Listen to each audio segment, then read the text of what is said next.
memberitahu kepada para penjajah bahwa malam ini orang yang kamu cari begundal Kerawang yang bernama Pak Mayor Lukas malam ini ada di Rawagede.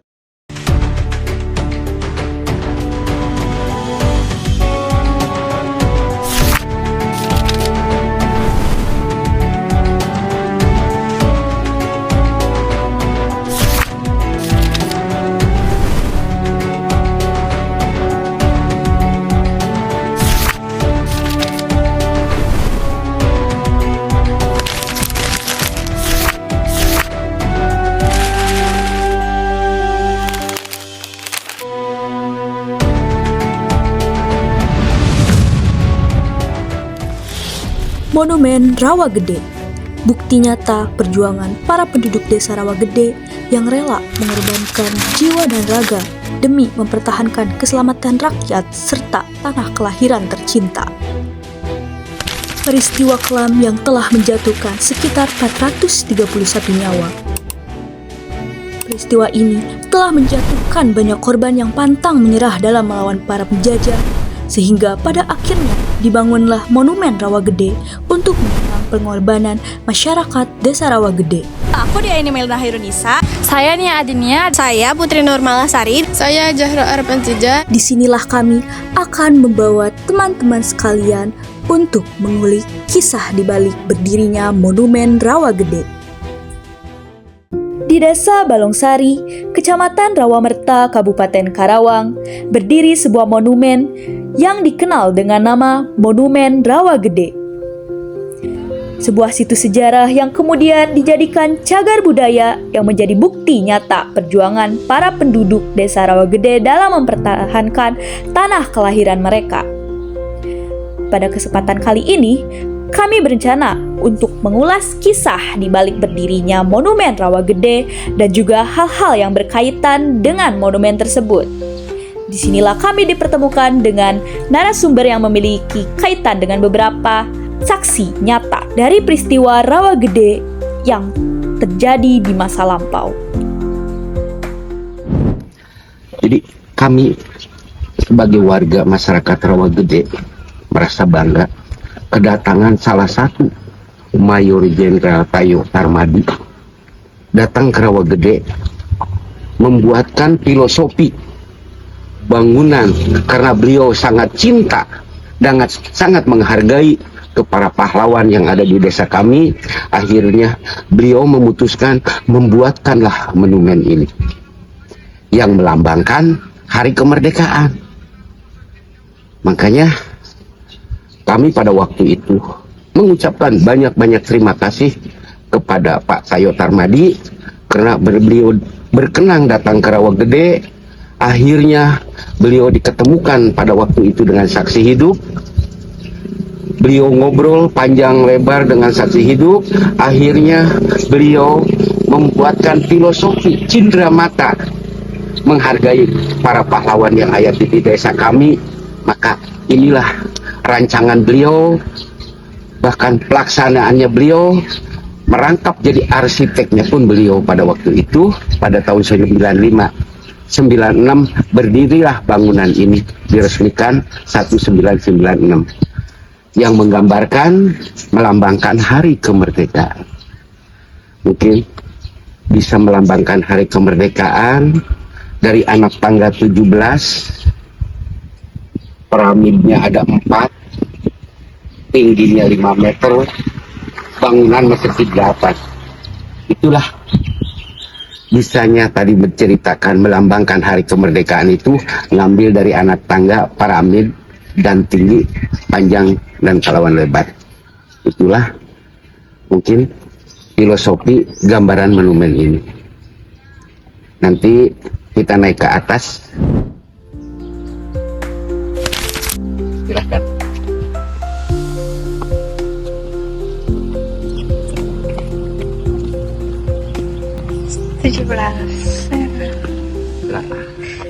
Bangunan ini yang melambangkan hari kemerdekaan ngambil dari anak tangga, piramid yang di atas, tingginya berapa, bahkan segi bangunan ini berapa. Maka adik-adik ini kebetulan sekarang ada di lantai atas. yang di lantai atas. Mungkin lihat sendiri tadi yang Bapak ceritakan di bawah itu, pada tahun 95 bisanya ada monumen ini. Kami kedatangan Bapak Tayo Tarmadi.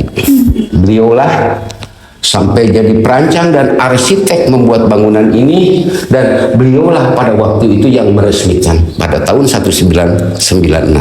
Itu mungkin sedikit banyak cerita masalah bangunan monumen yang ada di desa kami.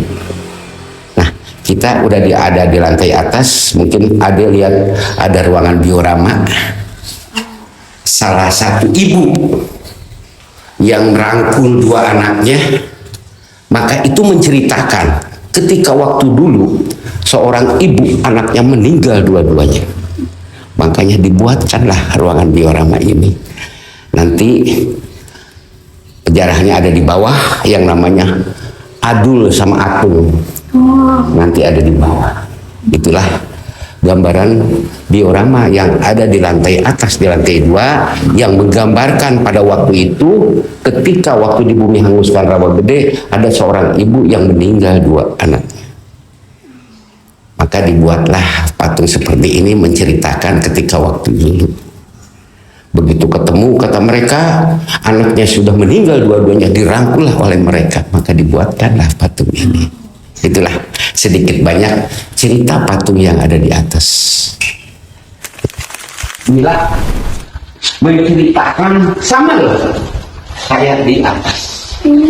Jadi seorang ibu mencari suaminya.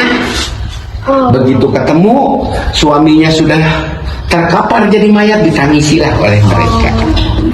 Maka di sini ada seorang anak kecil menangis karena mereka, bapak dan ibunya pada waktu itu jam 5 pagi udah tidak ada di rumah. Dia bangun, di rumah nggak ada siapa-siapa, cuma mereka sendiri ditinggalin sama bapak dan ibunya karena takut ada Belanda. Beliau keluarlah menangis. Akhirnya dibuatkanlah anak kecil menangis. Itu pada waktu itu ibu ini, kata mereka, umur aku pada waktu itu masih 8 tahun, kata mereka. Itu pernah cerita ke bapak, "Ah, ibu, itu siapa? Itu aku loh," katanya. Dulu ketika kecil, umur 8 tahun, begitu bangun pagi, ibu sama bapak nggak ada, udah aku keluar nangis. Maka dibuatkanlah. Maka ini ada seorang ibu yang ditangis, menangisi mungkin sama adik suaminya. Itulah salah satu mayat yang tidak terurus, karena yang tadi bapak katakan yang jadilah tulang berselaka. Itulah mungkin menggambarkan peristiwa ketika waktu dulu, karena Belanda datang dari sebelah barat. Jadi Bapak, kira-kira menurut Bapak, sebelum monumen ini didirikan itu ada perencanaan pembangunan yang sistematik gitu nggak Bapak? Kalau rakyat Rawa Gede kemungkinan kayak kalau pertanyaan terus, perencanaan bikin bangunan ya nggak ada kayaknya. Karena apa? Mungkin anggarannya mungkin nggak mampu ya. Makanya begitu kedatangan, mungkin tadi yang Bapak katakan di atas, Bapak Mayor Tarmadi, maka orang Rawa Gede merasa bangga kepada beliau. Beliau sampai membuatkan cindera mata untuk desa Rawa Gede. Makanya dibuatkanlah monumen ini. Makanya satu-satunya yang ada di Kecamatan Rawametak yang mempunyai monumen adalah Rawa Gede. Itulah makanya kami mengucapkan banyak terima kasih kepada Bapak Tayo Tarmadi. Itu jawabannya. Terus yang kedua, Selanjutnya, pengunjung di sini tuh bagaimana sih Bapak perkembangannya dari awal berdiri mungkin hingga sekarang, atau baik dari waktu-waktu belakangan ini meningkatkah atau menurun? alhamdulillah, ketika awal-awal pertama berdirinya bangunan monumen ini, sebagian masyarakat yang ada di Kecamatan Rawa Gede ingin mengetahui, pada berdatangan ke sini. Cuma sebatas ingin mengetahui, dan di sini mengadakan doa bersama. Karena mereka kemungkinan barangkali tanpa para pejuang, tanpa para pahlawan ini, kami, kata mereka, tidak bisa berdiri enak seperti ini, kata mereka. Makanya datang ke sini cuma hanya sebatas berdoa. Itu aja. Bapak, terima kasih banyak. Dari hasil observasi di Monumen Rawa Gede ini, kami memperoleh banyak pembelajaran tentang nilai sejarah dan juga perjuangan rakyat Indonesia dalam mempertahankan kemerdekaannya. Monumen ini menjadi saksi bisu tragedi Rawa Gede yang terjadi pada tahun 1947, di mana ratusan warga sipil gugur akibat agresi militer Belanda.